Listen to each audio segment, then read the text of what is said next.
Moi, je suis Madame Amina Tidjani Yaya. Je suis du Tchad, je suis tchadienne et je suis du caucus de l'Afrique centrale et également je suis la présidente du caucus de femmes du Parlement panafricain. En marge de première session ordinaire de la 6e législature du Parlement panafricain, ouvert ce matin à l'hémicycle, le caucus des femmes du Parlement panafricain organise la conférence sur les droits des femmes et tiendra sa 3e conférence sur les droits des femmes les 3 et les 4 prochaines.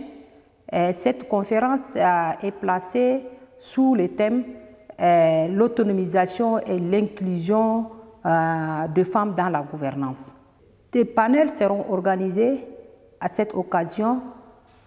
Des sujets d'extrême importance seront débattus et discutés pendant la conférence sur les droits des femmes, entre autres la lutte contre la pauvreté, l'autonomisation économique des femmes, des budgets sensibles au genre, et aussi la gouvernance et la lutte contre les violences faites aux femmes, et aussi la ratification et la mise en œuvre des protocoles de Mobutu sur les droits des femmes.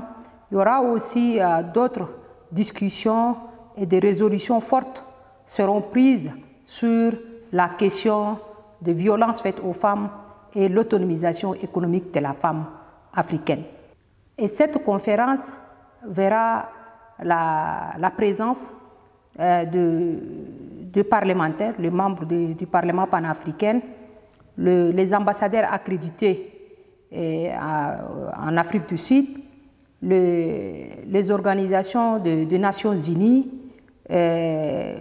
aussi la Commission de l'Union africaine et quelques organisations de la société civile féminine et aussi quelques universitaires.